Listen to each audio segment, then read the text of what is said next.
Thank you so much, Ben Karen, John Carroll, Cameron Swallow of the Braver Angels music team. And thank you to all of us for joining us tonight. Thank you for coming for this national convening that's been organized by our organization, Braver Angels, but has been brought together by 26 plus other national organizations that are working in the civic renewal and the bridge building space. My name is Mari Giles. I'm the recently named CEO of Braver Angels, and very excited to be able to be with you and very humbled to be a part of this group that's gathered. We've come together this evening to have an extraordinary engagement, in my mind, to discuss the future of our movement, of this effort that many of us for a decade plus have been working on these things. I personally am from Utah. My wife and four of our children have studied at UVU over recent years. It's about 25 miles down the road from where I live. It's a place where our high school graduations are held. I had family and good friends at the event Wednesday, some even on the front row. It's been an intense 4.5 days, but really, hasn't it been an intense period for some time? This latest assassination, the murder of Charlie Kirk at UVU campus in Utah, it's triggered an escalation in the already intense, divided, and vitriolic rhetoric across our country, especially in the digital and online world.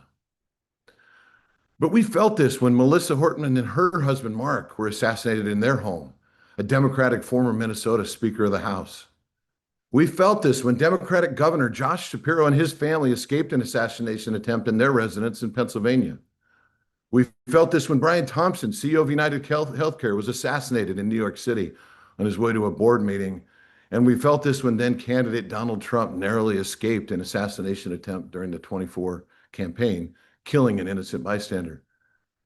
Now, we recognize and acknowledge that each one of these individuals, some more than others, that there are attitudes and feelings that are all over the board in terms of who those people are. But the energy and the risk at this moment is as great as it's been in that time period, which I would remind you is in less than 18 months. But we have a choice. We can assign blame, excuse violence as something maybe someone had coming or somehow it's acceptable. And we can really feed and fuel that fire. Or we can take our own responsibility for this moment to act instead of react, to exercise what I believe is the God-given agency we have to choose the path we will take for ourselves and the society and the country we leave for our children. I'm in Washington, D.C. right now. Just a few hours ago, I went on a walk. I saw so many people on a beautiful day. They're smiling, laughing, eating, walking, talking, playing instruments, talking on their phones. They're just people, Americans, from very different backgrounds and walks of life, being with other people, connecting, seeing each other. I reflected on the contrast with the curated world of the online and social media. That world tells me that DC is locked down with troops and violence is everywhere, that people are angry and afraid. That world tells me that people hate each other. It's time to take out the other side. That world tells me that we're not people, we're simply representations of a wildly opposing ideologies and personas that have absolutely nothing in common. That world tells me if the other side wins, my world ends. Why do we even call that social media? There's nothing social about it, especially in the darker corners of that world. It's an echo chamber of words, images, and ideas meant to keep us in our tribe with the certainty of our ideas, to fight against our curiosity and interest in other humans. I considered these two very different realities, but one is real, the other is contrived. But the contrived is fueling the behaviors in the place that is real. We are engaging in actions we would never have before considered the norm, nor social, nor productive. But you know what gives me hope? We're here tonight. The people of this country are exactly the people that I saw walking around DC. They love life. They want happiness. They love each other. But there are stark differences, and the challenge in front of us is real. It's well beyond the online world. People are angry, people are hurt, people are anxious, people are worried, but people want to feel hope. Tonight, we and leaders across many of these organizations, We'll openly reflect in 3 panels on what's happened and what it means and what will we do to inspire what we at Braver Angels call courageous citizenship. We will tonight face the harsh reality in front of us. We don't want to sugarcoat what's going on. We'll explore our best thinking for what we must do ahead. But before we move into the evening, I want to invite a good friend of mine and Braver Angels National Ambassador John Wood to share some opening remarks. Thank you, John. Thank you very much, Maury. You know, I have been a little bit lamenting the fact that I don't have a personal story to share about Charlie Kirk, given the fact that I never met the man, and I've met so many people over the course of my work in this space and in politics. But then more recently, it did occur to me that I do have a personal story to share about Charlie, about a man I never knew. And it might be appropriate to share it all with you because it's perhaps pertinent to the question of how we got here. And the story itself is very simple and very short. I was at a convention several years ago in Los Angeles, and people will know me as somebody who goes out of his way to talk to people who he disagrees with.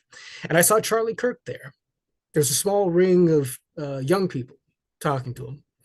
And I stopped for a moment thinking I would introduce myself to tell them about the work of Braver Angels and so forth. But in a very rare moment for me, I had heard him say something on TV or on the radio that had bothered me because I disagreed with it so much that I did something that was uncharacteristic for me. I just kept walking. I didn't think he wasn't worth talking to, but I thought maybe he wasn't worth waiting for. I let my agitation and my disagreement get the better of me. I've regretted that moment well before now. But after what happened the other day, I couldn't have been more pained by it. You see, the thing is most of us will never commit the acts of barbarity that took the life of Charlie Kirk and that nearly resulted in the loss of the president of the United States, or the loss of Melissa Hortman in Minnesota. But every little ripple in the chain of distancing ourselves from the humanity of our neighbors because we disagree with them ripples out in a permission structure that ultimately allows for us to descend into acting on our worst impulses towards each other, or allowing the people who are on the fringes of our society to do so. But what that also means is that the smallest ripples of understanding and compassion can extend to a great embrace that brings us closer together in the common humanity of our shared democracy. There are many people mourning Charlie Kirk who loved him. And there are many people mourning Charlie Kirk right now who adamantly disagreed with him and felt threatened by his politics. I particularly salute you all because to mourn with somebody, to mourn for someone who you disagreed with, and to mourn alongside those who loved him as the champion of their political views brings us together as a community in a virtuous cycle. Yes, the violence that perpetrated itself against Charlie Kirk threatens to accentuate the collisions, not just of our politics, but potentially an escalation in a violent way of dealing with each other. But mourning with each other engenders a generous cycle of healing. And that's what we seek to perpetuate here this evening. We seek to reflect on the ways in which we got to this point as a nation, on the lessons learned over the preceding years leading up to this culminating moment that we all experienced just a couple of days ago. We seek to look at the ways in which our movement can respond to the needs of the American people in this time, and growing out from that to look forward to imagining a vision of a society that has transcended violence in a deeper embrace of a democracy of dignity. I want to commend the fact that you are here, that you are sharing this moment with us, and that not just the leaders on the panel, but so many of you watching have been laboring for such an America for so long. We may be coming to the end of the first chapter of our movement, but a new chapter is opening, a page is turning. And in this lay an opportunity to speak to the conscience of the United States of America. And if we should succeed in that, it will be because we locked arms with one another in this moment, a moment of grace. For those who mourn together will be comforted. And in our movement, there is a comfort that can make itself available to our friends and neighbors in the United States of America. And so with that, Mari, back to you. Thank you so much, John, for that. Now we're going to get into our three panels, but tonight we're going to do something that you're probably not used to doing on a webinar. And we recognize that all of you may either not be able to or may not want to. You're going to get pushed out to you right now, to all panelists, all people who have joined us here tonight, all participants. It's a link. This link is to a platform that we call the Braver Angels Civic Exchange. On that link, all you have to do is click on it. It'll take you to a place, you put your name and your email, and it'll bring you right in to a platform that we are going to get you to interact with us during these panels tonight. The first thing that we need you to do, after you click in that, it'll take you right into the session. As you do that, you'll come into a couple of questions. I'll explain those questions, and then all you got to do is answer them, and then go ahead and submit your answers, and then we'll use it in our discussion tonight. The first question is, I mentioned that we have so many organizations that work so hard in this space. They're all here with us tonight, and many of them will be on these panels. We'd like to know which of those organizations that you actually are affiliated with or associate yourself with. So you just check the box for any of those that you're a part of. If there's none of them, then just go to the end and say none of the above. Then there's three questions. We don't want you to think too long about this, but we want you to be real. The first one of those three, in your survey, you'll see it's question number 2. It says, has political violence in the U.S. already peaked, or has it worse, or is it worse still ahead? In that question, you'll go ahead and answer would mean that you think we're at the very beginning of a worsening cycle of political violence, and a 10 would mean that you think that we've passed the peak and we're moving into decline. I'm going to share my screen for those who aren't logging in so you can see it. That's that first question. All you'll do on that next tonight with you and in these panels, how much influence are they have on political violence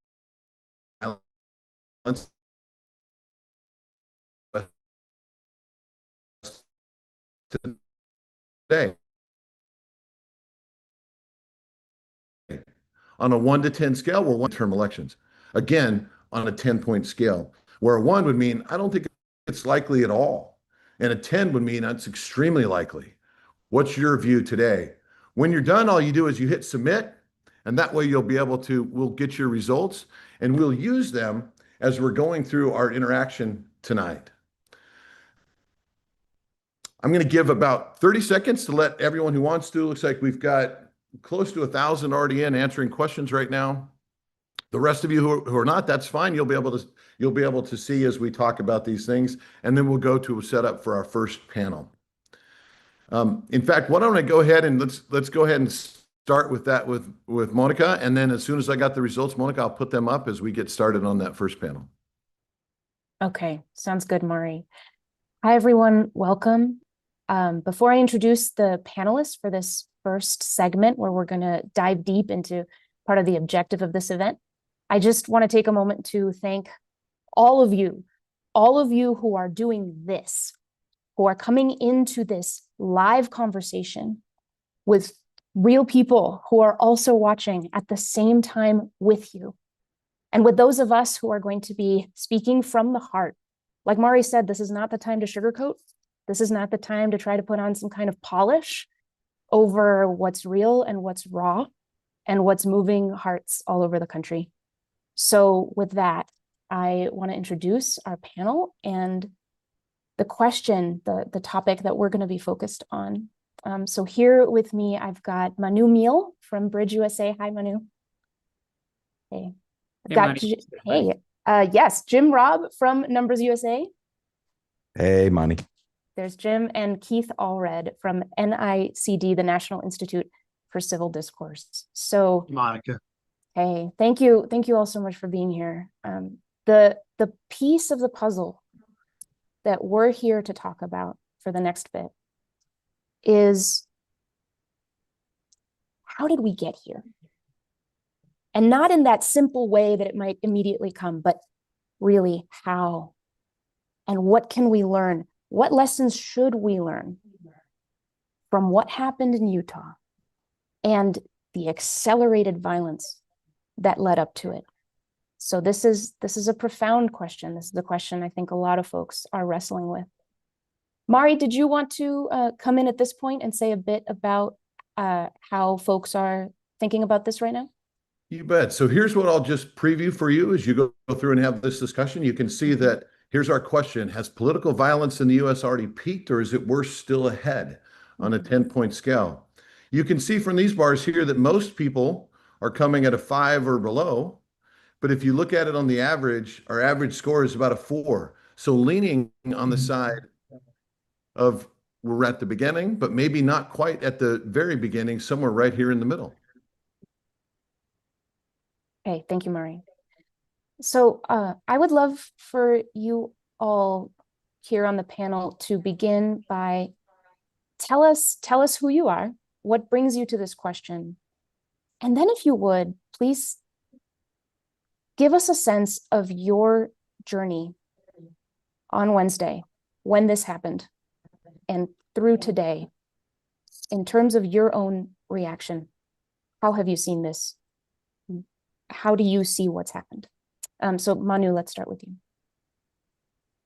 Thanks, Monica, and good to be here with you, Jim and Keith, and Mari and John Wood and the entire Brave Angels team. You guys are doing great work, and so thank you for your leadership and acting in such a quick way. I was listening to John's story, and I didn't know Charlie very well, but I did know him, and we disagreed a lot, on form and style and substance. In some ways, the idea of bridge building was in some ways in direct opposition to the ways in which he would show up. And yet I had a deep, deep respect for his tenacity and purpose. The way I would describe it is like two rival sports teams, and it takes one to know one.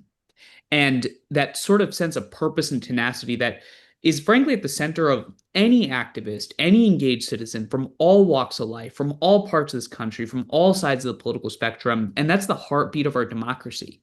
And so when he was tragically assassinated on Wednesday, the first question we got was, are you going to speak about it? And the second question we got was from students from 8 different college campuses, because I work with an organization called Bridge USA, and we have college campuses all over the country that are trying to have difficult conversations, and in not some kumbaya way, but in trying to understand the heartbeat of why people disagree with us. And they said, what are we going to do about it? It wasn't dismissal. It wasn't extreme anger. It was leaning in to what they as active citizens could do. And there are many people here in this community that are on different sides of the spectrum that disagree with Charlie deeply. I didn't make the choice that this is hitting a nerve. But what I can choose to do is to try to make something positive out of this terrible tragedy. And that's what every single person should be thinking about. And so all those folks that are on 5 and 4 and 3, the great thing is that in America, we always have a choice. And that choice has still not been robbed from us. And so I hope we take the example of folks like Charlie and others to remember that dialogue and pluralism are at the center of this country, and we have a choice to choose how we act. And so I'm grateful to be here, and I'm excited to be in conversation with Jim and Keith. Thanks, Manu. Jim, Moni, tell us. Moni, I wanted to quickly, yeah. I wanted to quickly let everyone know that during the panel on the exchange, there's 2 open boxes for people to go ahead and put in their ideas as well as their questions. I'll let them know at the end to go ahead and submit them. Mm-hmm. And I also want to apologize. Apparently there was some connectivity issues as I was speaking at the beginning, but back at you. No worries. Yes, and thanks everyone for participating in those questions. This is a conversation among all of us. It has to be. Jim, how have the last few days been for you? What's been your journey? How do you see this? Yeah, it's been a horrible, horrible week. I only met Charlie once at a dinner at one of his events at the Trump Hotel in 2019 when he was only 25 years old, and he struck me as this as a earnest a guy, actually a little shy around people he didn't know well until he got up and spoke to that 1,000 person room, the ballroom over there. And suddenly everyone, including me, uh, he had our fixed attention. He was so charismatic. He was so compelling. And he was the thing that I really liked about Charlie and his approach is he would go out to the campuses and he would ask his friends and his critics to come and talk to him. And he talked to everyone. And I love that. As Ezra Klein said in the New York Times yesterday or Friday, he said he did it, the politics the right way. And he also said something, it's like, wow, if Charlie's not safe, nobody's safe. So that's something that's been on my mind. And I was sitting I was talking with some of our leaders at a table at our townhouse near Capitol Hill when the news flash came over my phone, and I thought, oh no, we are in for it. Because political assassinations have a very long tail. And we're still talking about JFK's assassination 63 years ago. And people are still writing books about it. And people are arguing about it. They have a long tail. World War I was started by an assassination. It's these are terrible events. It's more than just who was killed, why was killed. It's like it's a wound on the body politic. It's a wound on the national spirit. And it's so important that we're here talking. I'm glad to be with you, Manu, and glad to be with you, Keith and Monty, that here we are trying to make sense of it, trying to process it and come to a better place that we can make something good out of something that's so terrible. So thank you for inviting me. Well said, Jim. Thank you. Keith, how about you? What have these days been like for you? What's been your journey? Yeah, thanks, Monica, and good to be with you and Jim and Manu and man, the 1,400 Americans who are on the call with us tonight. I think this is one of the important things we can do in the wake of this is gather together and reflect. There were the stages of the reaction for me. The first news coming over my phone, and you kind of don't know many of the details yet, and it's emerging. But I felt pretty early on that this one hits even a little different than the other acts of political violence over even just the last 18 months. Because, as Jim was saying from Ezra Klein's piece, he was doing politics right in the sense of engaging others and was in the act of it on a college campus where I think that's especially needed. So it just felt like it implicated our politics even more than some of the other political violence.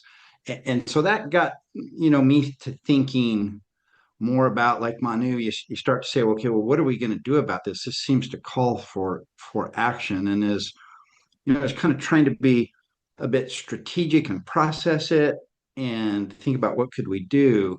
There was just another level of it that struck for me. Our chief technology officer, Jason Hahn's niece, was on the second or third row, about 10 or 15 feet from Charlie when it happened. Was videoing just before, not during the assassination. And Jason told me the story of the reactions immediately after, and there was someone very close to her that immediately stood up and cheered. And he just, we said we weren't going to sugarcoat things tonight, but boy, that just the nausea that created in me. But then there were also multiple other people rallying together to protect, and a couple of guys helping protect her. They don't know if there's going to be more shots, and that all then made it feel to me like this is a real pivot point in our history, likely.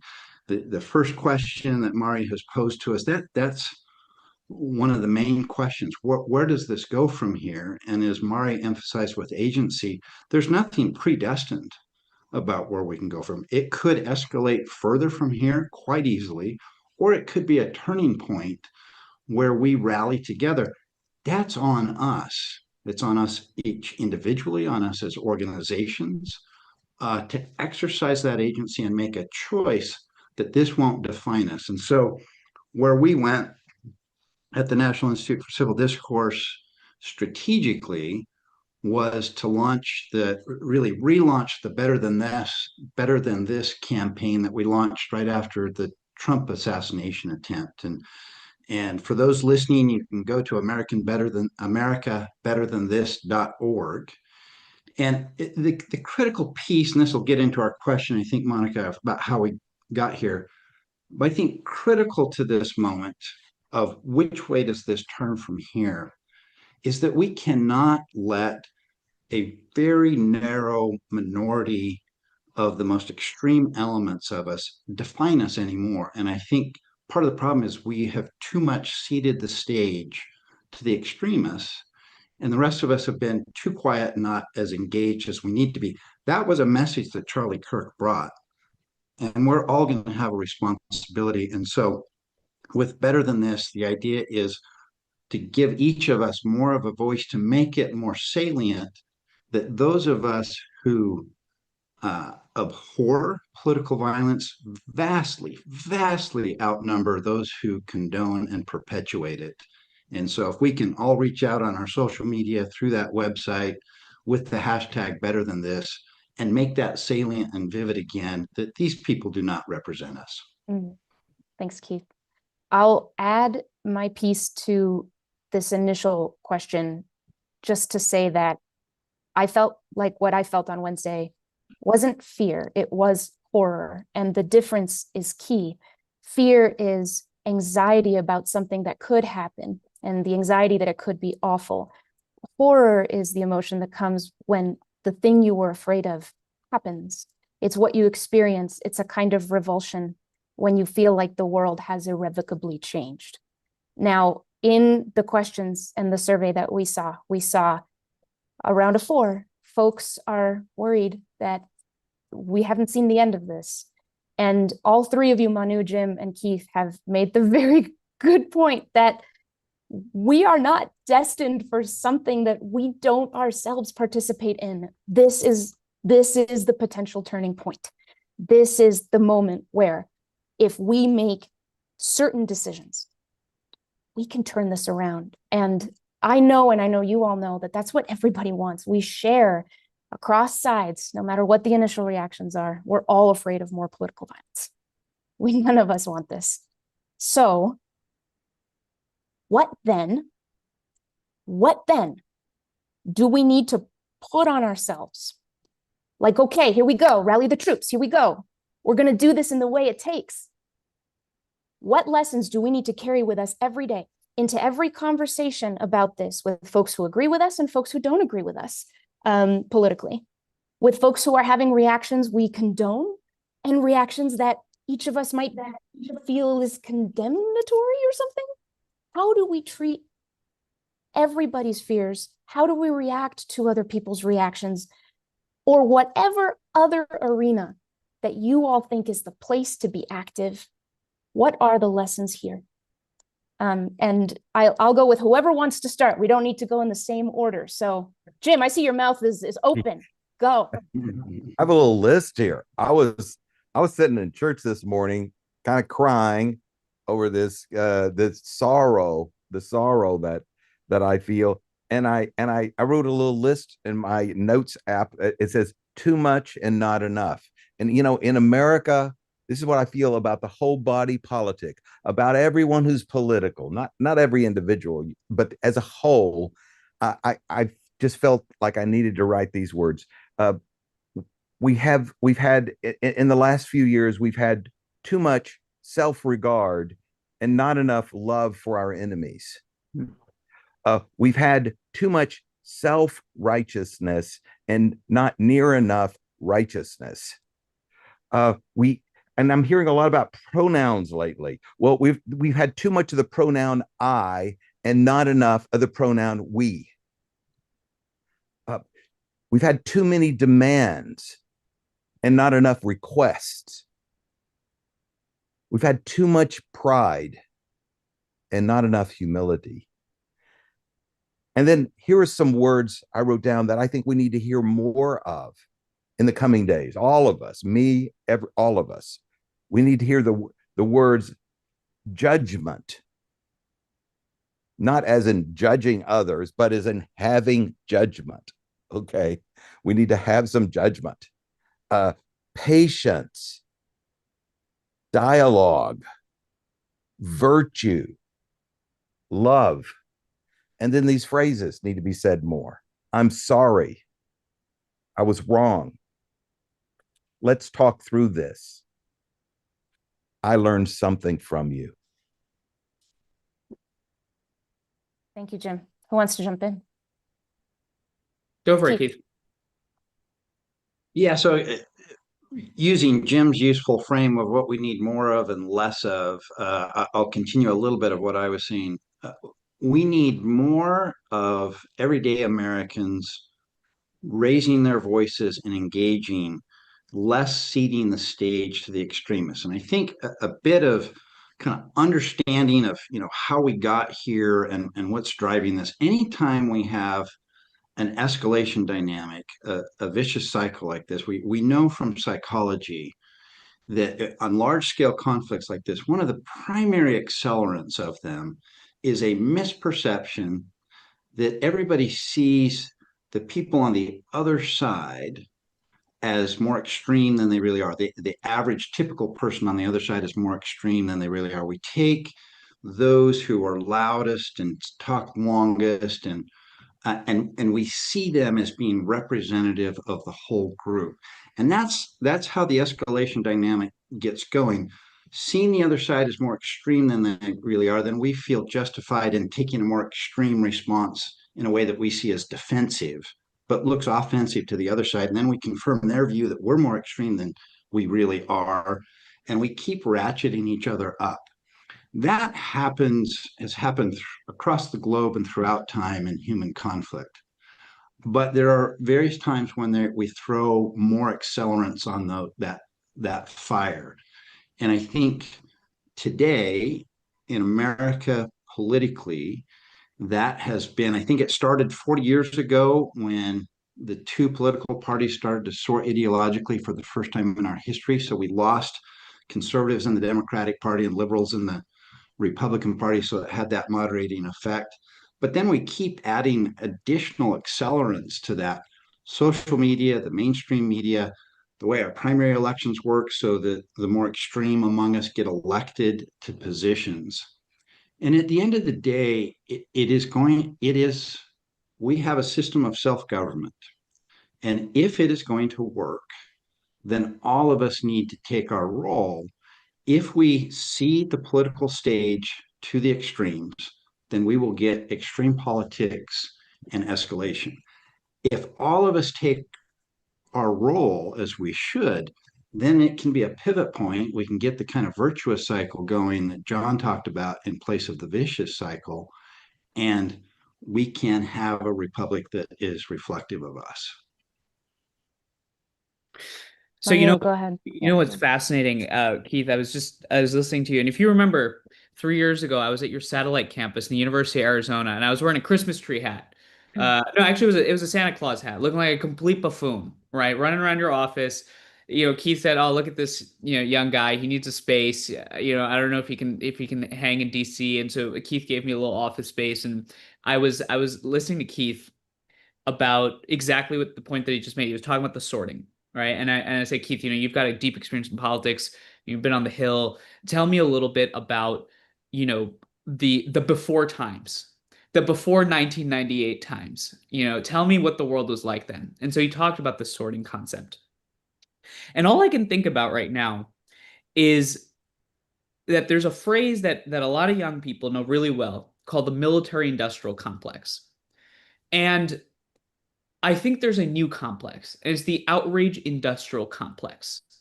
It's this idea that Amanda Ripley's talked about, Monica, you and I have talked about a lot, where the incentive structure is one of outrage.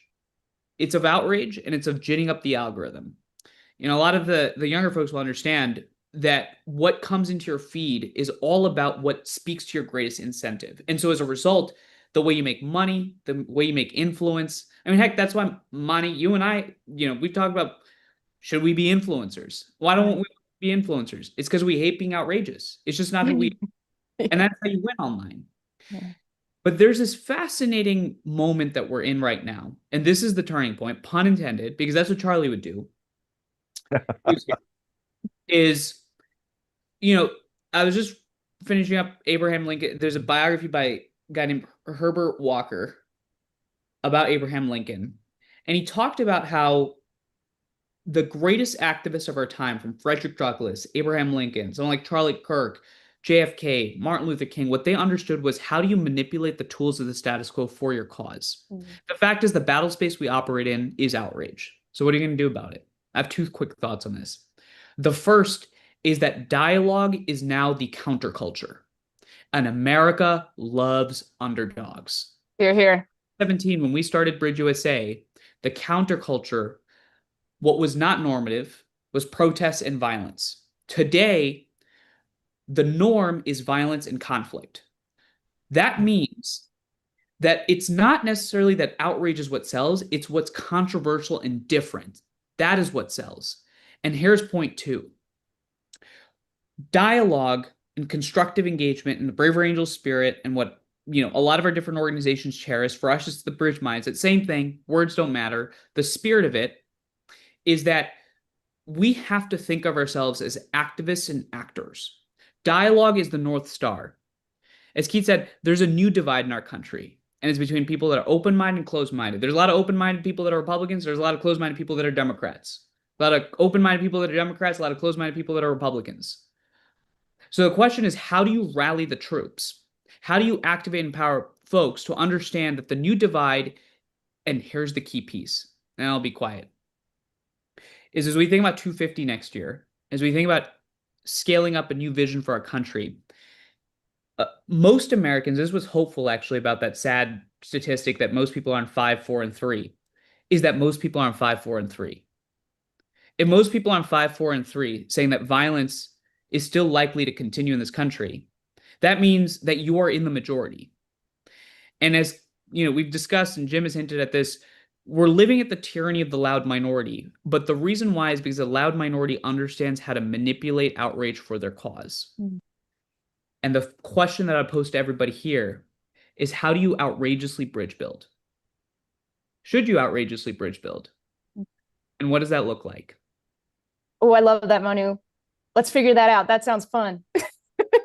So in the interest of not sugarcoating, I want to, remind, I guess, the folks on this panel and everyone here. On this panel, we have liberals, we have conservatives, we're across the political spectrum here, but we are all bridge builders ourselves. And here's the truth. Out there are some tough questions about the lessons for this moment. And I'm going to name one of the lessons that feels like there's quite a lot of resistance to even thinking it's a lesson we ought to learn. There's real debate about it, and I'm going to pose it to you all as our last question. There's folks on the right saying, this blood is on the hands of the left. The left has been amping up rhetoric and intolerance of different views on college campuses and loads of other places. We can point to this evidence and this evidence and this evidence.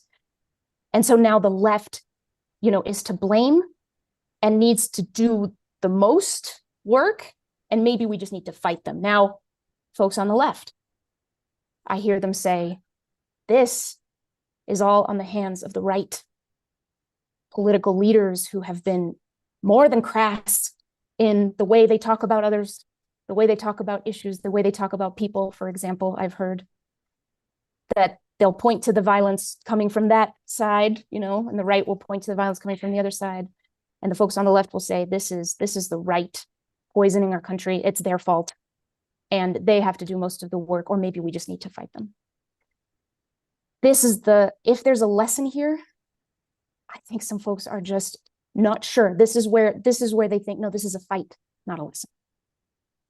What can you say? What can you say to that? And please be as honest and outrageous, perhaps, Manu, as you actually feel. Whoever wants to take that. Well, Go ahead, Jim. well, I feel that I mean the catastrophizing, is that what we say in the 21st century? The catastrophizing on both sides, saying that everything that we're in a period of meltdown and catastrophe all the time. Just that frame of stuff, just framing things that way, already puts the stakes up like 50%, right? Okay, so that's terrible. Both sides equally guilty. It's popular. We're in a populist stage all over the world.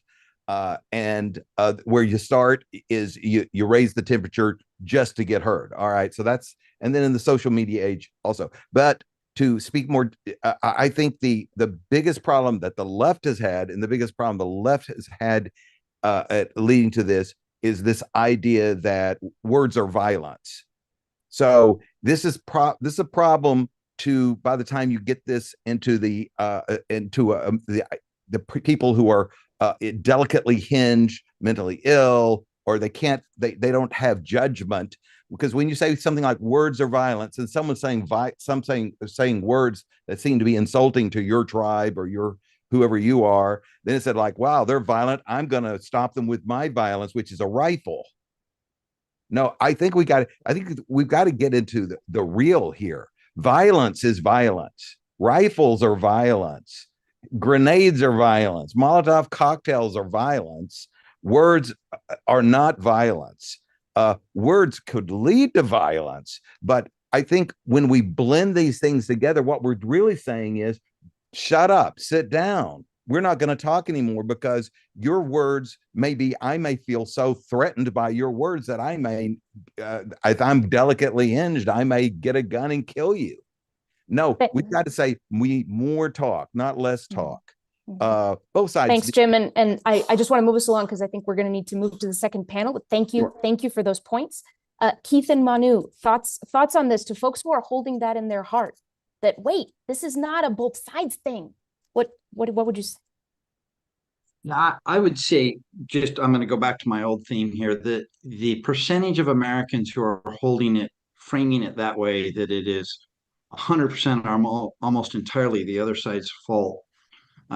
There will be polling done on this, but I am confident that's a minority, and it is disproportionately the extremes.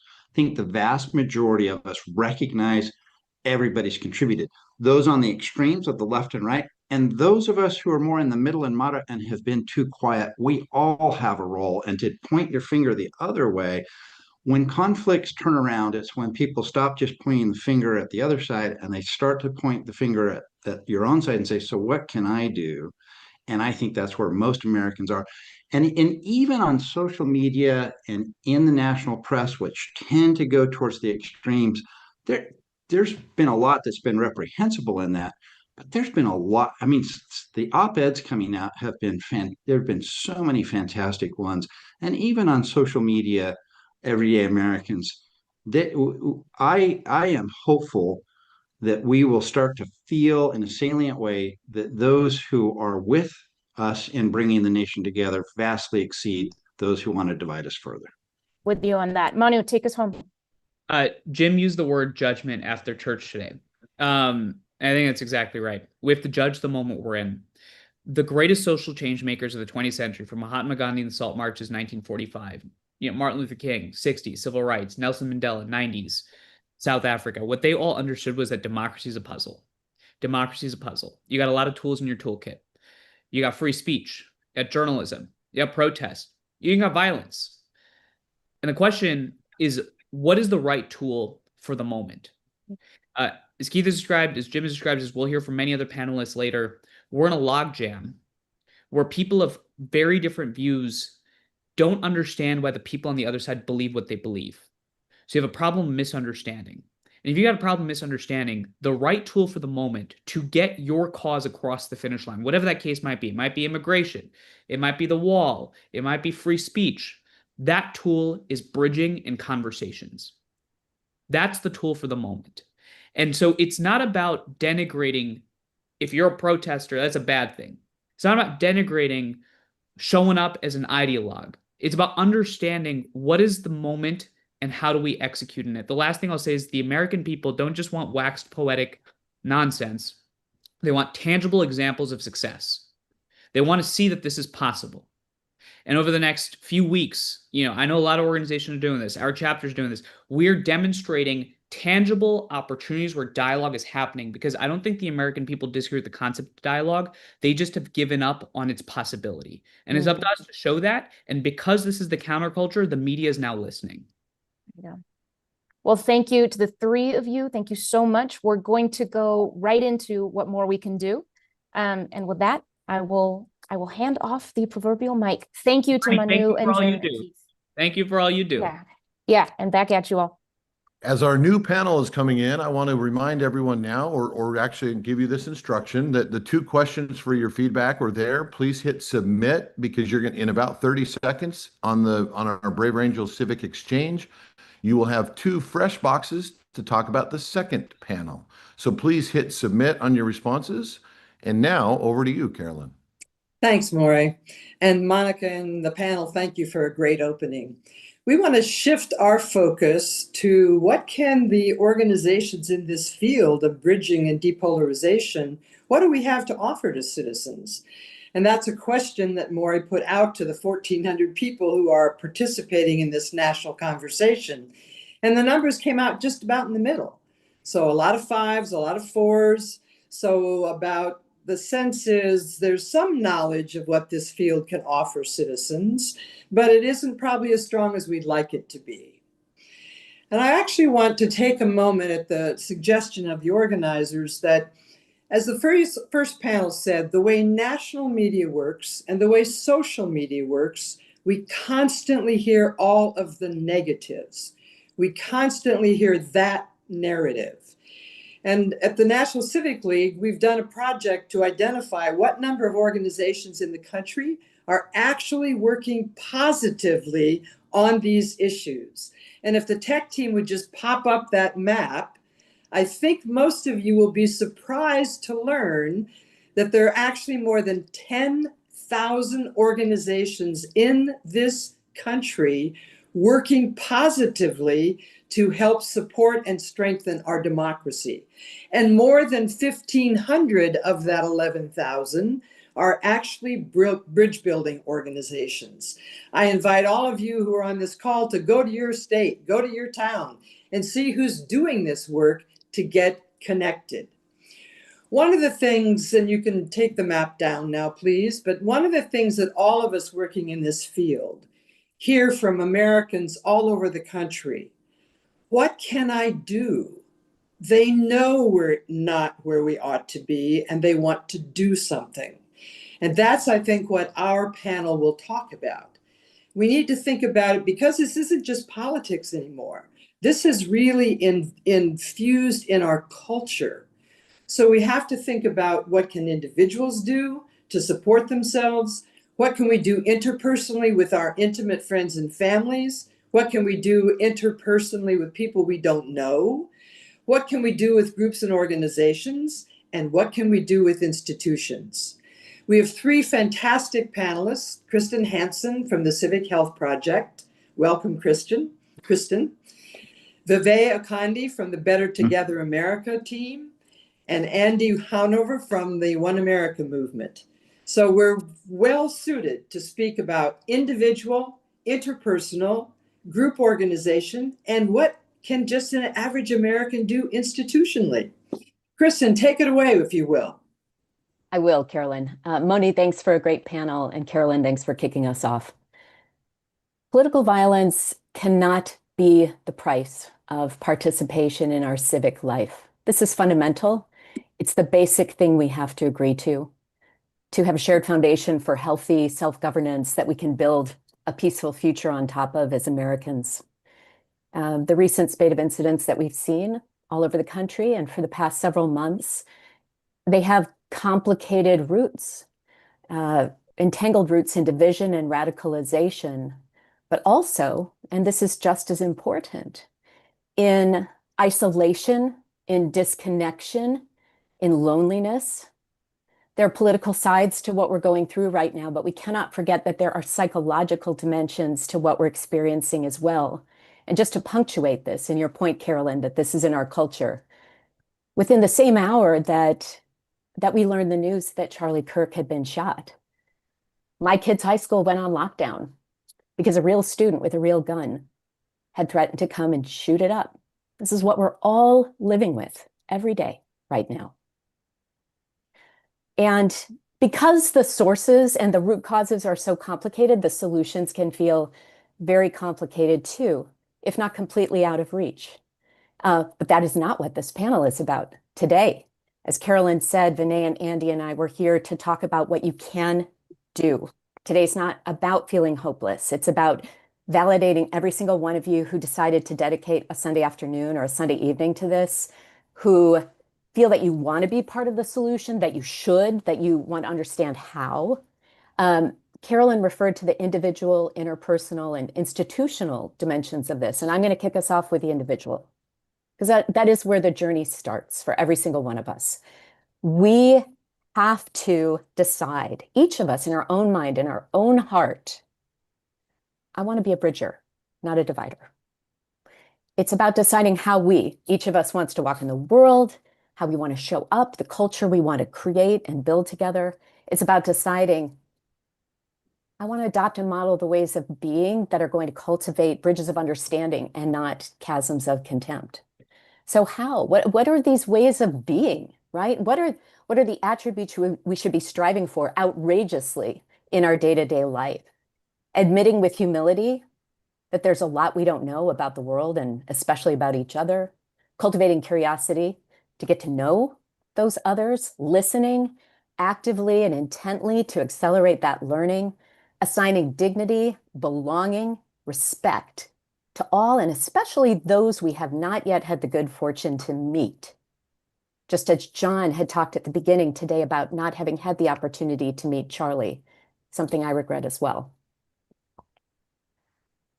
Most importantly, resisting the temptation to succumb to the whirlwind forces, to the algorithms, to the provocateurs who want to whip us into a frenzy, who benefit most when we're divided from one another. So let me give a practical suggestion before handing off in the panel, which is to say, turn off your social media, visit a different place online. A very practical suggestion, check out conversation.us, the evergreen campaign of this bridge building field, and a place you can go as any individual who's listening today to find on-ramps, simple, easy actions you can take to begin to cultivate that individual mindset, that journey that we're urging you to go on, because we need every one of you to be on the journey. Go to conversation.us and you'll see there's simple, practical things you can do right now. And the last thing I'll just say on this about your individual journey is, let's make America read again. I want to give you, there's so many great books, and books were a big part of my journey. Here are 3 you can think about. Earlier, we heard from Jim Robb about loving your enemies. So why don't you read Love Your Enemies by Arthur Brooks? Or What's Our Problem by Tim Urban? Or one of my personal favorites, I Never Thought of It That Way, by our own Moni Guzman. Start your journey with reading. Thanks. Thank you, Kristen. Vinay, I want to ask you to join because I know the work you're doing gets more into how people join together in groups to actually work together across these divides. Thanks so much, Carolyn. Appreciate it. So I want Kristen just spoke about psychological factors like isolation and so forth. And you're probably hearing from my accent, I'm actually from Australia originally. And I want to say that these factors are happening all around the world. What we're seeing happening in the United States is happening everywhere. So the question is what's causing this, right? And we're asking, what can we do to fight this? How do I as an individual fight something that's a psychological thing, right? It seems impossible. So I want you to think for a moment, that same isolation you feel, I can't do anything, that same disempowerment you're feeling, what do I do about this? The same outrage you feel about the situation and what we've led to, turn that dial up many, many times. Those same feelings are actually the very thing that are giving rise to political violence. So if we want to answer the call that Manu said about how do we radically bridge build, it's about finding ways together to fight those very causes. How do we fight isolation? How do we fight disempowerment? How do we fight outrage? Starting with ourselves. And the answer is by finding each other, right? The answer is local community, right? That's what I'm positing as the way out of this. And so, and if we think about it, local community is not an idea that has been, very strong in the national discourse or internationally even for a very long time. So what I'm positing to you is that the way we get out of this, and there is a way out of this, is to find each other, right? To find each other, not just online where it's easy to scream each other, but find each other in person, right? That's how we get past the isolation, that disempowerment, and that outrage. And we make those emotions are no longer the norm, right? So if we think, how do we create local community, right? From that seems like this big implausible task. Right. So let's look at that map that Caroline raised earlier. Like there's 10,000 little organizations at least, right? How many people are active in there? That's millions of people. We already have a movement of millions, right? And yet we don't act like one or seem like one yet.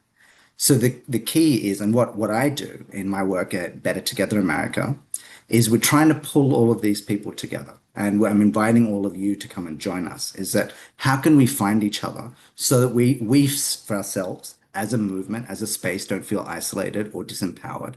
And that when we create these nodes, when we pull people together and find our own strength together as a movement, then we can start to pull others in as well, right? And the stronger we are as a community on a local level, the greater our ability to do bridging, the greater our ability to solve problems together. And so what we call these spaces civic hubs, and we're starting with the members of those 10,000 organizations, we're pulling them together, but we're obviously not limiting to that. And what would invite you to do at www.bettertogetheramerica.org, come and check us out. If you want to come and be part of a civic hub or help start a civic hub, it's to help. And even if you just want to find people like yourself who have these values, so you're no longer alone, right? We encourage you to reach out and find it, because that's how we're going to find the strength together to fight, to do this. And I'll say one more thing about building, what it is about building this kind of community. If we build community rooted in civic values, it fights the kind of isolation that breeds violent actors. It's a place where we can do bridging and do dialogue and listening to each other to fight the division that gives rise to violent actors. It's a place where we can learn about problems and solve them together to fight the disempowerment that gives rise to violent actors. And most of all, it's a place to take action together and solve those problems together. And why? Because not only are we solving that problem, but we're doing the most important thing of all, is we're building a shared identity together, right? We are for something, right? We cannot just be, in order to counter political violence, we can't just be against political violence. We have to be for something, right? For people to find their power again. Thank you. Thank you very much, Vinay. Andy, would love for you to jump in and describe how you see individual people being able to actually eventually influence institutions. Yeah, thanks, Carolyn. Well, and thank you, Braver Angels, for putting this together in 36 hours. It's incredible, and thank you for having me. I also want to just say really quickly, I'm not not a big fan of the outrage machine myself, and I don't have much social media at all. But if Manu decides to become an influencer, I think I will probably get my social media apps back on my phone. So we'll have to make that happen. Our organization, One America, works with about 5,000 faith leaders across the United States, and it's the whole spectrum from Southern Baptist to Muslim and Jewish. And I think the lesson that I take away, I think is so relevant to this conversation, is that if you're looking for something to do, the most important thing to do is to help shape the actions and behaviors of the place where you have the most influence, which is people who are in your group. I think we spend a lot of time talking about, bridging divides and having conversations with people who are not like you. But a huge amount of the most important work happens within groups. It happens when we're asking the question, who do we want to be as fill in the blank, Christians, Democrats, Jews, Republicans? We heard a song at the beginning of this event, which is a really powerful song. It's called Amazing Grace. And it's a beautiful song. A lot of people love it. But it also has a very specific purpose. It's not just a song about feeling good or something like that. It has a very specific, actually Christian theological message. And that message is that every single human being can be redeemed, no matter what they've done in their life. And if for me as a Christian, if I believe that, then it impacts how I treat people who are not like me, or whose views I don't like, or people who I might consider to be my opponent. And so if I'm talking to other Christians, what I can call back on is our shared theology, our shared set of values, and say, hey, as Christians, we believe that everyone can be redeemed. Therefore, nobody should be assassinated or shot. So I think there's an incredible amount that people can do by shaping and being part of the group that you're in. How can you be the best version of again, fill in the blank? And that's a lot of the work that our organization does, is helping faith leaders who are having those conversations with congregations, navigate how to be a Christian or a Muslim or a Jew in a culture that is far too divisive. Thank you very much, Andy. The original question that was posed for our panel was, what should regular citizens expect from us who are in the bridging field?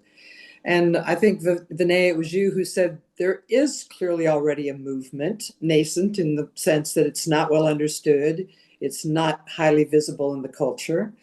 So I think what would be very interesting in the last part of our time together would be for each of you, and again, anybody could jump in, but if you're a citizen watching this or being part of this webinar, and you're one of the people that marked a 3 or a 2 in terms of not knowing all this great work and all these resources that are out here, what advice would you, as that citizen, have to all of us who've been working very diligently in this field to make what we're doing more visible to people all over this country? So I'm asking you to imagine what that advice would be to us. Carolyn, I will say that what I think that advice should be to bridging leaders is, don't give up, be relentlessly optimistic about this mission, because your optimism will feed my optimism, whereas your despair or discouragement will feed my despair or discouragement. I'm flipping your question around a little bit to say that as a bridging leader, and I would imagine so many of us share this, it can be hard not to second guess yourself at times. This relentless questioning or compulsion to say, well, is bridging the right tool, to Manu's point, or is some other tool the better tool right now? But I think the advice that I believe that we want and need from citizens and those who are joining us on the call today is don't give up, be relentlessly optimistic, and continue to project that voice of optimism and hope into the country. Even if at times we might waver or feel naive in doing so, I think that should be our advice to us. Thank you. Vinay, you look about ready to speak. Yeah, I'll say that this is that the poles of politics are highly organized, right? Even though there's less of them, like numerically, there's just less of them. They're highly organized, right? And and that high organization gives them a strength that's tempting, especially if you're feeling disempowered, right? So what does that mean? Is that we have to be stronger than that. It's that simple. right? How do we get more organized than the polls? And so where does I begin as a citizen is I've got to find people around me, right, who have these values, who value civility. So that's where we begin, right? And then we can figure out what our activities together are. In fact, many of these activities are already happening, right? But that's the very first step is we've got to find each other, all right? Get those millions of people, at least, right? At least those knowing each other, working together and building strength and power together. Thank you. Yeah, I think, again, my organization works with religious leaders, so this is sort of my inclination, but I think this starts on a practical level as a question that we would say is a spiritual question, which is to say, the first and most practical thing that any person can do is opt out. It's to say that no matter how divisive and hateful our culture is, I'm going to choose not to participate, and nobody can make you. Nobody can force you to. Nobody can take away your agency to say, no, I'm not going to be part of that. So I think first of all, on a practical level, that's what any individual person can do. But I think in terms of the field, I want to flip the way we're talking about this a little bit. That there are 11,000 groups doing this work, and I think that's incredible. I mean, many of us remember. I know, Kristen, you remember when we first started. There were like 6 of us. And Manu didn't even have his influence channel yet, so it was very, very bad. I don't think he'd graduated high school yet. Yeah, no, he hadn't graduated high school. Yeah, it was very, very early days. But there's another way to think about this is not just about nonprofits and organizations. There are 110 million Americans who go to church, synagogue, or mosque on a regular basis, and there are 70 million more who say they believe in God and attend on a semi-regular basis. How we're supporting leaders to shape those kinds of communities is the most important question. How people who are part of colleges, to the work that Manu does, right? How those institutions are being shaped as places where people have conversations with their political opponents instead of hating them. That is important. So we do not have to recreate and invent everything. The question is, are our institutions going to be healthy? Are the institutions that make America a great country going to be healthy? And I think that work is the work that all of us can do in whatever institution we belong to, regardless of what nonprofits and organizations are doing. So I want to remind the 1,400 people that are with us this evening that you can use the tool to answer the question that I posed. If you're a citizen that this is the first time that you're hearing about this kind of work, what advice do you have to us as leaders in the field about how to make what we're doing more visible so there are more points of connection for everyone, whether you live in Idaho or Iowa or Massachusetts, wherever you may be? Please, please give us that feedback, because it's part of why we actually held this national conversation at this moment in time. I want to ask each of the panelists, without giving you another framing question, what's the last message you'd like to leave the people who are with us tonight?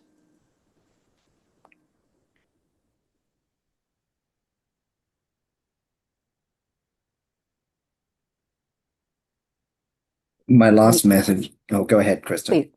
Just No. to say, Vinay, you heard me say it on stage earlier this week. Loving our enemies is the central challenge of our time, and we all have to rise to it. My last message, which, as I said earlier, is that there are far more people in the country and in the world who believe in civility and want that sort of life. We just have to be more organized than those who don't. And that means starting with finding each other and building community together.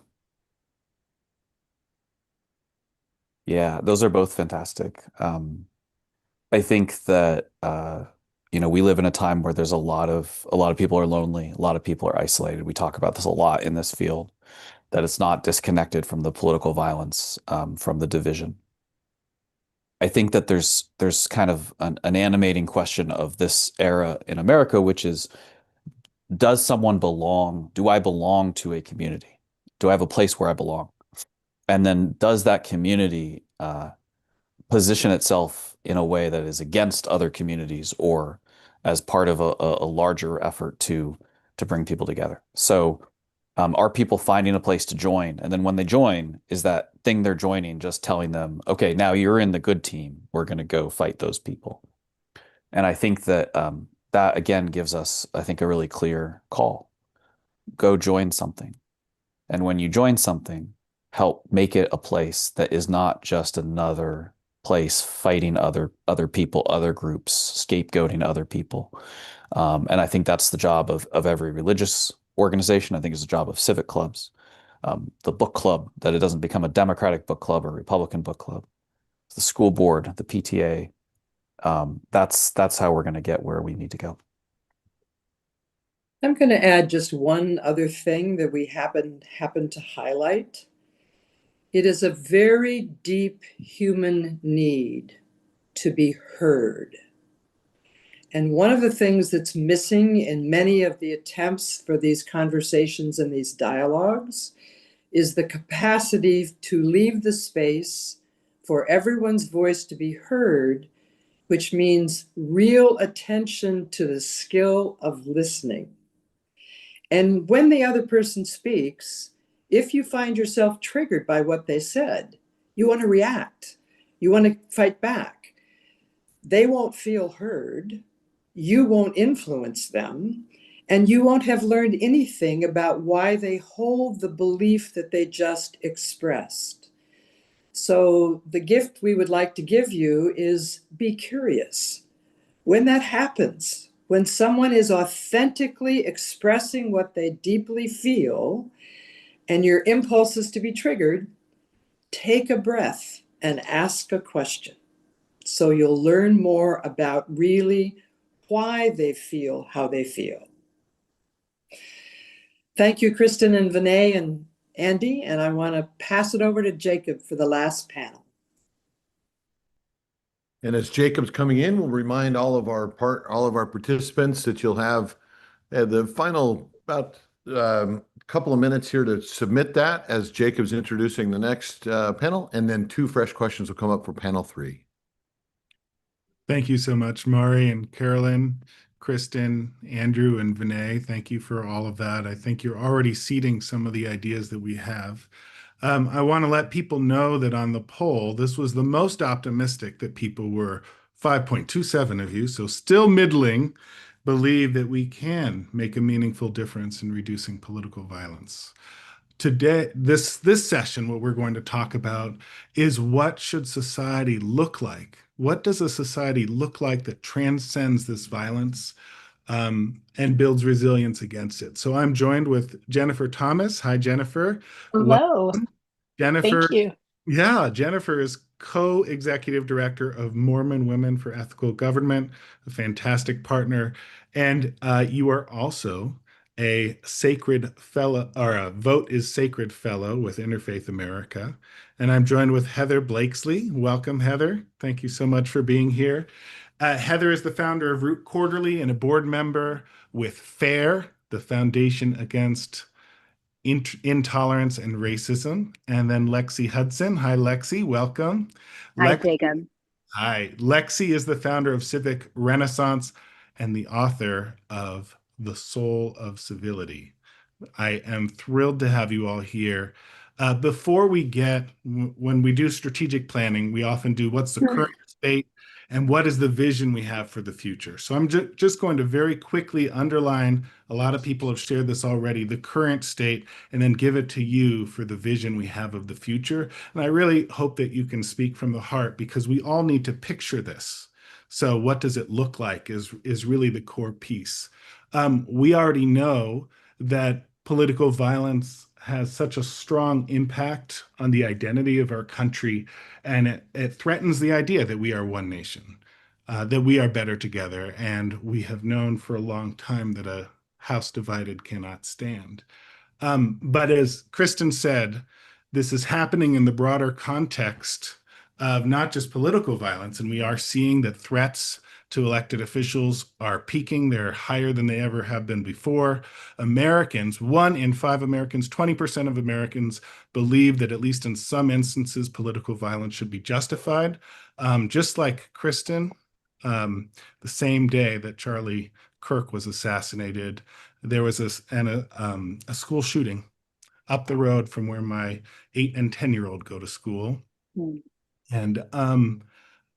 And we should mention that community violence, domestic and intimate partner violence, as well as violence against oneself, suicide, are huge causes of death in this culture that we live in. So I don't know if we can solve either, if we can solve political violence without addressing the culture of violence we have, or vice versa. So I'm hoping that you all can help us envision this future. Jennifer, can I turn to you first? Please share your thoughts.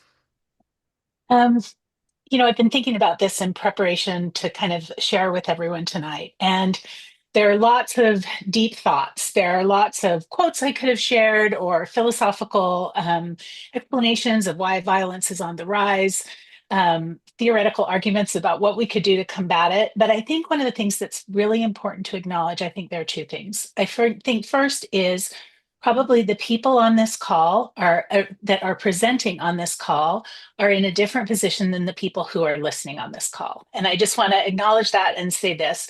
Most of us do this work thoughtfully for a living. And we've done it through hard times. We've done it through easy times. But we've also had a lot of support and training that has helped us to kind of bear up under the burdens that it requires and to kind of create a vision for the future. And I think one of the things that's really important to acknowledge is that most people in America today experiencing this do not have the benefit of that kind of community of support, of kind of deep knowledge and wisdom about what they're experiencing, a way to contextualize it. And so I'm just going to try to bring it down a little bit to the level of what I think probably my brain is actually capable of. Most of the people on this call are much smarter than I am, but I will just say it's simply this. My mom used to say something that has been really important for me over the course of my life, which was simply this. When you get to a point that you find that you are faced with a mountain in your life that you cannot tunnel through, that you cannot walk around, and that is too difficult for you to climb, you are left with one remaining option. And she said, that is, in that moment, you have to grow to be bigger than the mountain.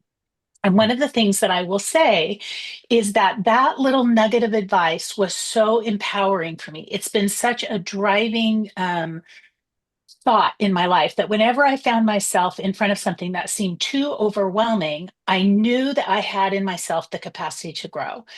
And so I think what I would just say to all of the people listening to this call is my guess is that most of the people on this call who are speaking to you, who are speaking with either optimism or intelligence or can describe the ways they're interconnected either into civic activities or bridging groups, they have grown over a lot of diligent work to be bigger than the mountain, and that what they are offering is the opportunity for their fellow Americans to do that as well.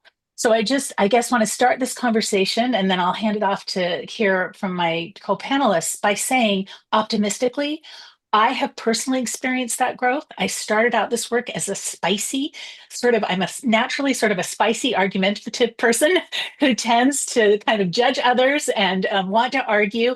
And doing this work has quite literally transformed my soul. It's made me more open to understanding others. It's made me less judgmental.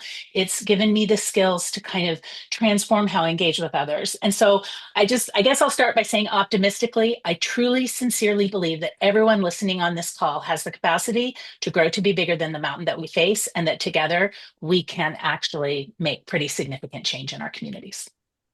Beautiful. Thank you so much, Jennifer. Let us be bigger than the mountain. Heather, how about you?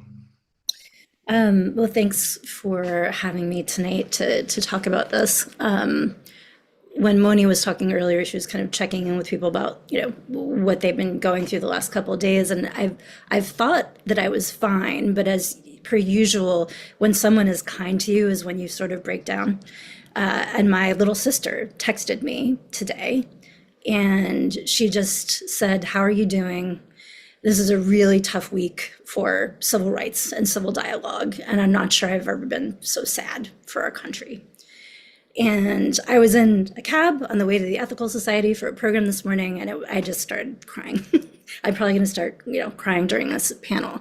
And what that is, as Moni was saying, like an expression of the horror of what has been going through everybody's heads. Because in terms of what a future looks like a vision for America, we cannot be a country where disagreeing in public is a death sentence. Mm-hmm. That is insane. Okay. Like, that's just crazy. That's crazy. And I think, we talked at the top of this about part of what is fueling all of this is outrage and fear and disgust. And the social scientists and others who study human behavior will tell you that we're naming high value emotions, and that is why they are so sticky, right? However, we have other kinds of high value emotions, and they include hope and wonder and awe and beauty. And what we pay attention to matters, because those things become kind of self-fulfilling prophecies around those things. I, like Jennifer, have gone through like a 10-year transformation process of, I would not have reacted the same way 10 years ago to this as I am reacting now to all of this. And as we give people spaces to talk and hope about all of this, I would say that it's totally possible for people to change. And when I tell people that I do this work both at Root Quarterly Magazine and also at FAIR, and with Braver Angels as a volunteer there, and working with Pluralists Lab and other folks in this space, the one thing that I am most hopeful about right now, and I want to give you this kind of hope, another piece of the hopeful vision, is that in my experience, and I'm a kind of empirical person and I have watched this happen, that Americans are completely capable. They are completely capable of disagreeing, of being curious about one another, of having empathy for one another, but we don't yet have enough kind of third places and spaces that have caught up to all of this, because not everybody's going to, read a book. Go read Julia Galef's Scout Mindset. That's great, but you're probably just also going to have to talk to your neighbors. So my third thing would be talk to your neighbors and disagree in public, because I also think that part of the problem that we're having right now is that the extreme voices have crowded everybody out, and people are afraid to say what they actually think because they think they're going to offend people in their own tribe. And when I have conversations with people in private, they will tell me much different things about how they feel than those things that they might say in public. And so we have to get really courageous about that and to really just start saying what we think. I think it is a fundamental thing that we have to do that. And the last thing I would say is, this goes to the are we part of the culture, the counterculture, what have you? I started Root Quarterly to have a better party. If you wanna hang out and tear each other down on Twitter, it's a free country for now. Go ahead and do that. We're going to be over here having a different conversation in real rooms with real people, which is the other thing. I think we have to get offline and talk to our neighbors. So I'll stop there for now. All right. A world where we talk to our neighbors and disagree in public. Thank you, Heather. Lexi, how about for you? What does the future look like? Yeah, help us visualize it. Thanks, Jacob. I love what Heather said about beauty, and I want to apologize in advance if there are any connectivity issues on my end. I am in Vancouver, Canada, in beautiful Indian Arm. I'll turn around briefly. I'll brave the pouring rain here to show you the mountains where the ocean meets the mountain in the background, which is what I love about Vancouver. And it's moments like this that elevate our soul, that help us zoom out from the day-to-day quotidian squabbles that can be so important in the moment, and shrink our minds, shrink our spirits. And so I love what Heather does and what Root Quarterly does to bring beauty to our lives. And there's so many ways, great and small, that doing so can do that, which is what we need right now in this crisis of dehumanization that we are living through. This tragedy of Charlie Kirk's murder on broad display and broad daylight for us all to see is emblematic of that crisis dehumanization, where we fail to appreciate this profound gift of being human in ourselves and others, where we fail to see the imago Dei, the imprint of the divine in our fellow human beings. This is this core concept central to human rights, central to this idea of human dignity, that human beings are unique amongst the created world, that we are unique amongst other living species, plants and animals, that we have the imprint of the divine, the unique we. Michelangelo's Sistine Chapel, there's this beautiful, speaking of beauty, Heather, this moment where Adam's reaching out and touching the finger of God. That is this visual depiction in art history of that spark, that divine spark, and every single that transcendent kernel, as Immanuel Kant, the German philosopher, said. So this crisis of dehumanization was on full display this week. And then hearing many people expressing condolences and then saying, qualifying it, but you have to understand where people are coming from, when they're skeptical, or when they're, but you have to understand the hurt that Charlie caused with his words. I mean, no, a life was taken, and that's condemnable, full stop. No ifs, ands, or buts, or qualifications of any kind. So that's where we are, this crisis of dehumanization. What do we do about it? I'll tell you what I'm doing, and I'd love to invite everyone on this call to join. I wrote a book. It came out 2 years ago on October 10th, 2023. It's called The Soul of Civility, Timeless Principles to Heal Society and Ourselves. And it came out 3 days after Hamas invaded Israel. I wrote a book about how to flourish across deep difference, even when we deeply disagree. And here was this global catastrophe that had that on full display. Just a tragic time for the world. And anyway, the 2 years since my book has come out, it's been inspiring and wonderful and encouraging to see how local leaders across the country, from national level politics to local levels across our nation, have used it as a handbook to navigate our deeply divided times. There is, Chris Walker in California State Legislature who's using it as a bipartisan handbook in the very divided California State Legislature.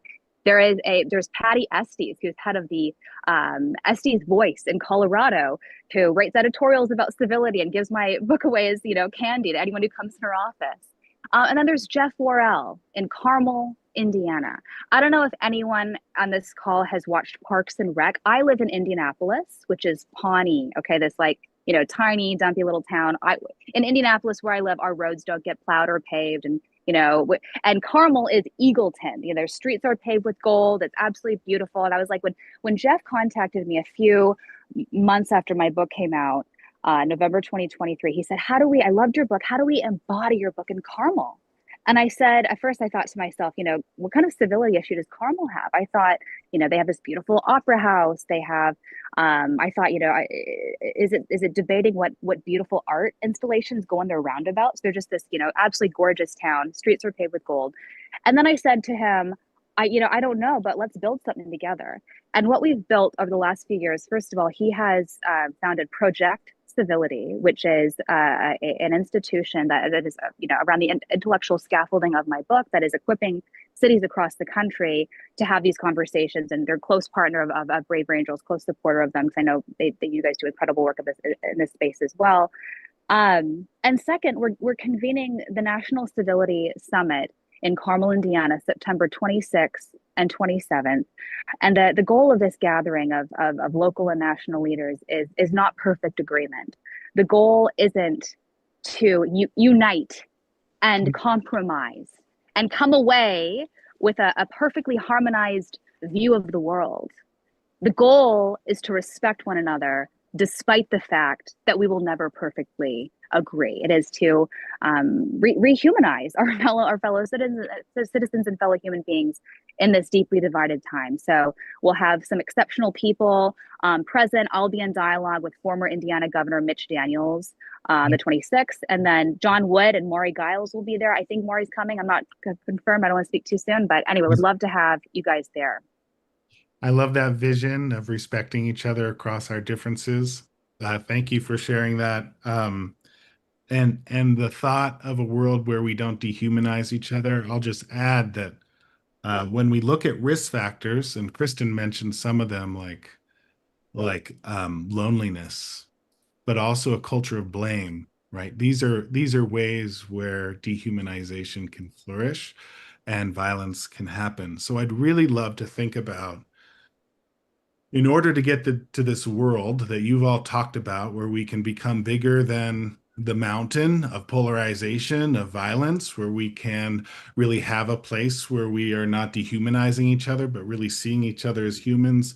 I'd love to hear what you think it will take.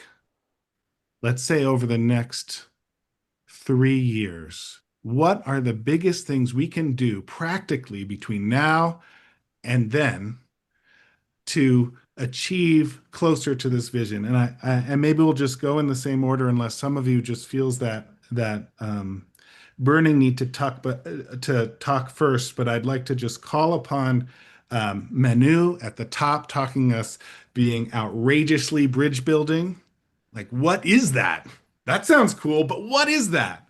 And then maybe we can talk about some of what Vinay mentioned with Better Together America. How do we come together in community? And I think some of you have started touching that. But what are the things, what are the biggest things we could do? If you have a big swing, a big grand idea, now's the time to share it. Jennifer.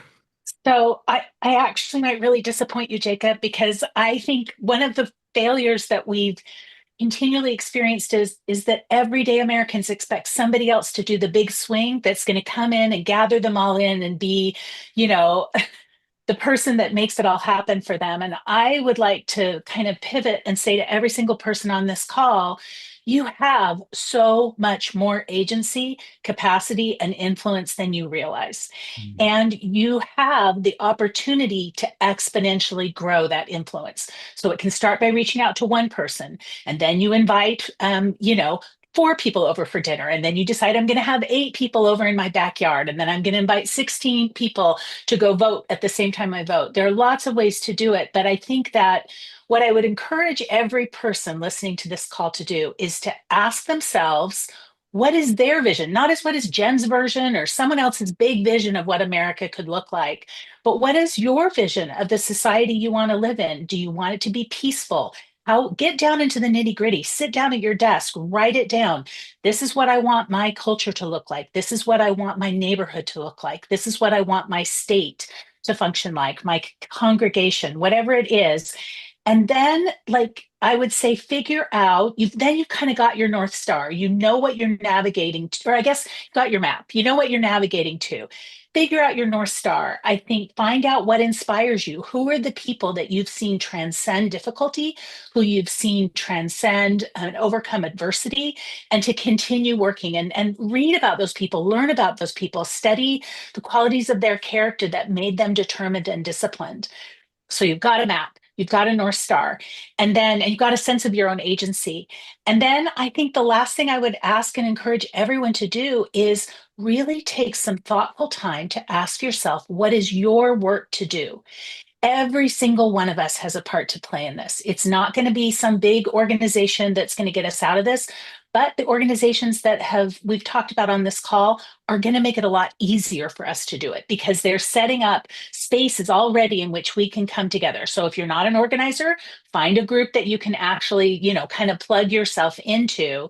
And then you've got everything you need to do to make this happen. Suddenly, it's all possible. You've got agency, you know where you're going, you know who's inspiring you to go there, you've set up a group of people that you want to work with, and you've figured out what your work is to do. And I know that sounds really simplistic, but that is the pathway for each of us to exercise agency, control, and to make, honestly, a substantive and meaningful difference in the world around us. It's possible for all of us. And I think the final thing that I would say is, I don't know what the world is going to look like 2 years from now, or if violence is going to increase or decrease. But I do know that I am absolutely determined not to change my commitment to make that positive world so, if that makes sense. That's what I can control. I can say, no matter whether the line goes up or down, I Jen Thomas, will do everything that I can in my capacity to, in the world around me, push that violence down. Jennifer, thank you so much. And I couldn't agree. We can't come in just with grand vision here. It needs to be the ground up. Sometimes I think about our political chasm isn't a parallel line. It's like a zipper, right? Mm-hmm. Things up here at the top end, they're too wide to try to stitch together immediately. We need to start where we are in our communities, in our neighborhoods, and that's what will eventually bring us back to. And this is where people know each other, where they care about each other, and where they have skin in the game, right? Up here, they've got a different thing they're working for. But we're down here, we need to work for each other. That's right. Heather.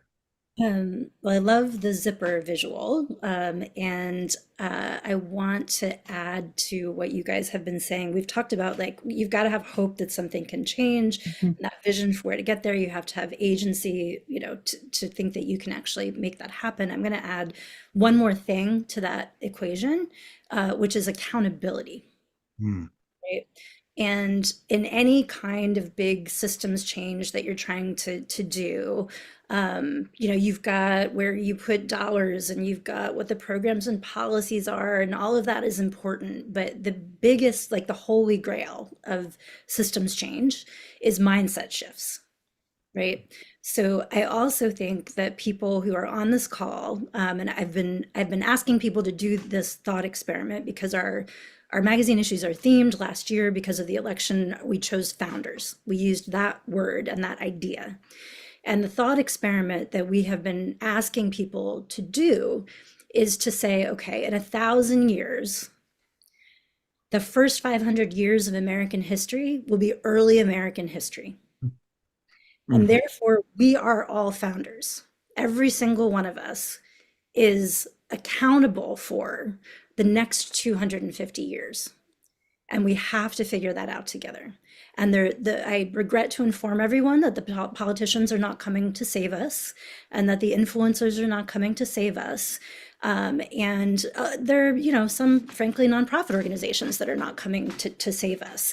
This is going to happen on the ground in, you know, all of the work that everyone does. And I want to also just remind people as well that your actions matter, and disagreeing in public matters, but just being in public matters, because again, like, we cannot be in a country where disagreeing publicly means a death sentence. That's insane. The difference between when 9/11 happened and I was living in New York, and we could at least all go out, you know, on 7th Avenue and go to our favorite pub and see our friends and kind of mourn together and those kinds of things. The saddest thing that has happened to me in the last week is that a friend who was supposed to meet me after work for a drink said, "I don't feel safe going out." And so we can't allow that to seep into what we're doing. So have hope, have agency, but also have accountability after you've sit down, as Jen very wisely said, and kind of framed out for yourself what you want to see moving forward in the world. Heather, if I could follow up a little bit, sometimes I worry. I mean, as Carolyn showed on the map, those 10,000 organizations, and it's not just that, like, people in homes and in communities and neighborhoods across the country are doing amazing things. And there's been a huge trajectory of number of organizations working to bridge divides, at least over the last decade, but people don't know about it. So the narrative change, the mindset change that you're talking about, do you have ideas for how we could get this this movement, this work in people's feeds, in people's news, in people's brains, to lead to that mindset shift? Yeah, I mean, I think one of the things that we have to do is to go to where they are, right? So I think the mistake that a lot of nonprofit organizations made, and I've worked at a million nonprofit organizations over my career, it's what I've done. They decide that they're going to have their own podcast, they're going to have their own media channel, and they're going to be their Substack newsletters, the most important thing, and everybody's pumping that information out. And, you know, it's it's overwhelming. It's a fire hose. Like, I love Braver Angels.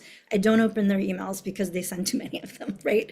That's why I do a quarterly print magazine. Like, I'm going to hear from me like 4 times a year, right? So I think we have to go to where they are. I think we have to start showing up at the state fair. We have to start showing up in faith communities, as Manu and others were talking about earlier, and decide, like, where are people listening, and then put our message there, as opposed to trying to create a million atomized channels of communication. So that's one. I mean, I probably have 10 other ideas, but that's one, and I'll leave it there, Jacob. Beautiful. Well, thank you so much. Lexi, this is going to be the last word for the panel before we move on to the closing aspects. So I'd love to hear from you. What is the biggest thing we can do between over the next few years to help? I know we're running behind on our panels, so I'll be very quick with just two short points. One is, remember the essential difference between civility and politeness.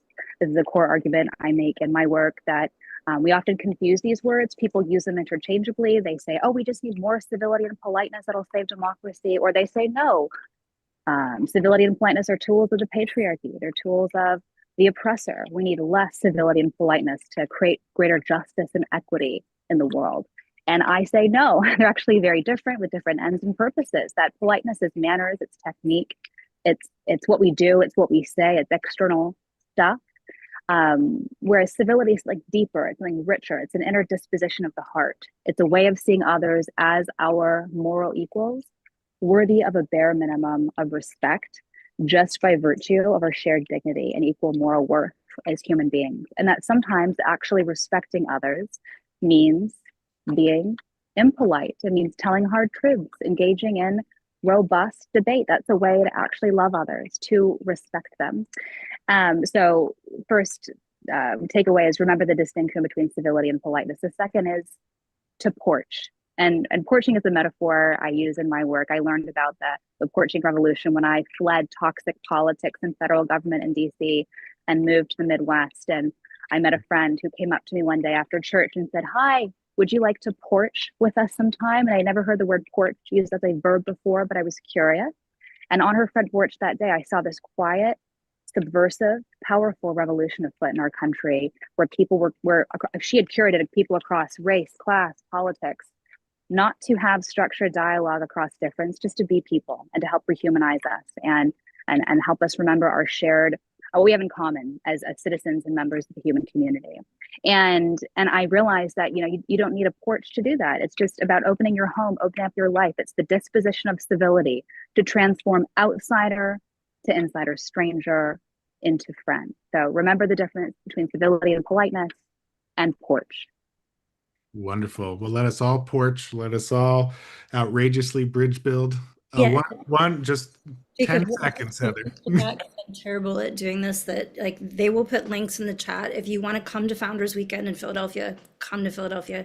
If you want to, hang out with us and write for the magazine, tell us what you're experiencing in your part of the country and share your story.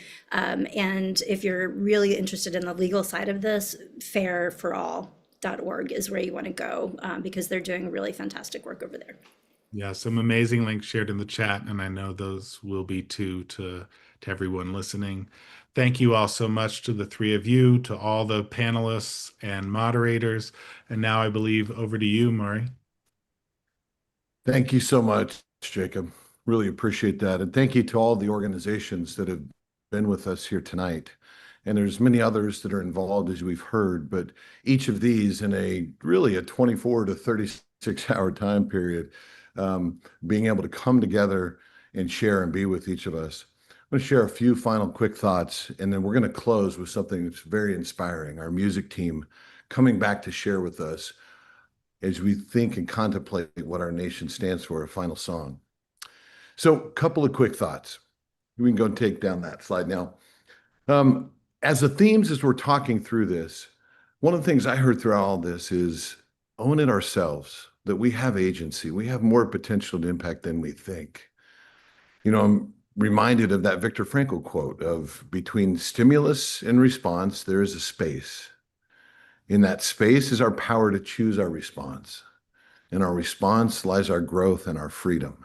So something that we had when we gathered in Utah in a quick response in about, again, 24, 48 hours, was 7 of the organizations that are here tonight, that one of our colleagues shared that quote in an event that we had to try to give people real things to do. And I think that's the thing to remember, that we have that. We also have the accountability. I love this idea of the commitment to the we, but accountability for me.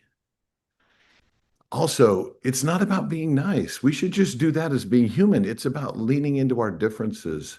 It's a much deeper and much more courageous thing. That outrageous, being outrageous in the way we engage with each other in pursuit of this, what again we call this courageous citizenship. How are we going to make that real? It's a very real issue in our families and our communities, and find your people and make that change within that community. We're the ones that we've been waiting for. Take it kind of as a theme. And also, when I think specifically about our sector and to those of our partners that we've gathered here, we did this very quickly. We had a number of folks that were obviously, we're all involved in trying to make a difference on this, but we're working hard to get beyond just the choir and beyond just the people that already feel this way. And it's hard to get everybody together quickly and do it, but everyone showed up. Everyone tied together. I recognize that after a 30-year corporate career, jumping in now to spend all my time of the thing that I used to spend all my free time, now being the thing that I'm spending all my time on with the rest of you and those that have joined us today. I know I'm a new person at the party, but there's a couple of thoughts I want to make to our partners and those that are involved, because that's what we're going to try to use this as a launch pad to be able to move forward, of getting very real on bringing this to people in their lives in a way that it's going to give concrete things to do, actions to take that are very real in daily life. But a couple of quick thoughts on that. When I think about the lessons that we've learned and what people should expect of us, which is what we were trying to kind of get at, is what should people expect of us to be better? And if you make sure in the civic exchange, close out that feedback on this last panel, because it's amazing if you can see, 1,000 people giving us feedback real time on this that we're going to leverage and share. But when I think about those lessons and what's transcending this crisis in terms of how we're going to get past that, we just aren't reaching near enough people in a way that really offers this sense of hope and belonging. We talked about how there's all these different organizations, and I love Vinay's point that there's millions, and Keith's points that there's the very organized small group that's being that minority making a difference. We have to be able to do more, but meeting people where they are and making it about that. Often also, I think we're collectively, we're not speaking enough with a clear coherence, a clear enough message across our field to make it basic and critical messages that people can pick up and amplify. We need to do better at that and work together. Often too, when we get so passionate about this, we get our ideas and the things that we want to promote about ourselves or about our project, that we miss the opportunities of remembering the we and the everyday person who's not thinking about this every day and has family members that are upset and frustrated and engaging with each other in a very destructive manner, and they need help. It's not about our organizations. It's not about us as people. It's about us as a collective and the Americans, the American experiment that we're all part of. And I think that's so important as we work together to drive forward and lead this. There's so many different tools and things that we have in place, but we need to remember that the competition, the people that are doing this on the other side, that conflict entrepreneurs, the industrial outreach complex has been talked about. They have resources, they have lists, they have tools, and they're deploying it. We have the right message. We have the spirit of hope. Darkness never removes darkness. Hate never removes hate. Only light removes darkness, and only love removes hate. We need to move forward with that. One very concrete thing that I want to give you, and Paige, if you put that up, we want to give you something very specifically to do right now and over the weeks ahead.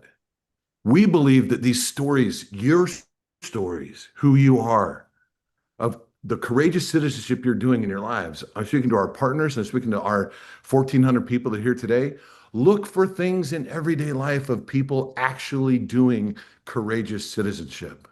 Look for the things in your families. I think of my own, and sorry to get emotional, but there are members of our family in the last 3 days that are telling each other that they cannot connect, They will not talk to each other because they do not see this the same way.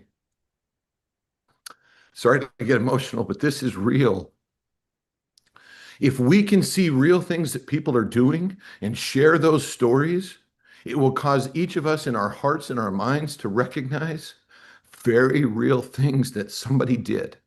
And it will remind us to do more of it ourselves and to encourage others around to do that, because each of us, if not us, who, if not now, when. This email address of stories@braverangels.org, it's just a quick thing we've put together to send those stories in. Even if we don't share them, and we won't share them without your permission, and we'll distribute wherever we can, it's about you thinking about and finding a story and pushing it forward. Thank you so much from the bottom of our hearts. And I want to turn it back to our Braver Angels music team. And I know the inspiration in your hearts and in your minds that you will feel when you listen to the words, not just the words of what they are, but what they mean. Thank you, Mari. We are here in New York City. We are hosting our Braver Angels music workshop, which brings together people across the aisle to not only have courageous conversations with one another, to get curious with one another, but also to write original songs together across the divide. And we thought, in this place that is so symbolic and so important to the story of our country, where the Statue of Liberty is behind us, where the 9/11 memorial is, that event that really brought us together as a country and united us in a time of hardship. We want to invoke the best that New York is, the best that the United States is, and invite you all to join us as we sing our nation's national anthem. So we ask you to stay on mute, to mute just because it won't sync up, but we would love to have you sing with us at home, and we're going to sing it together. 1, 2, 3. Oh, say, can you see by the dawn's early light what so proudly we hailed at the twilight's last gleaming, whose broad stripes and bright stars through the perilous fight o'er the ramparts we watched were so gallantly streaming, and the rockets' red glare, the bombs bursting in air, gave proof through the night that our flag was still there. Oh, say, does that star-spangled banner yet wave o'er the land of the free and the home of the brave?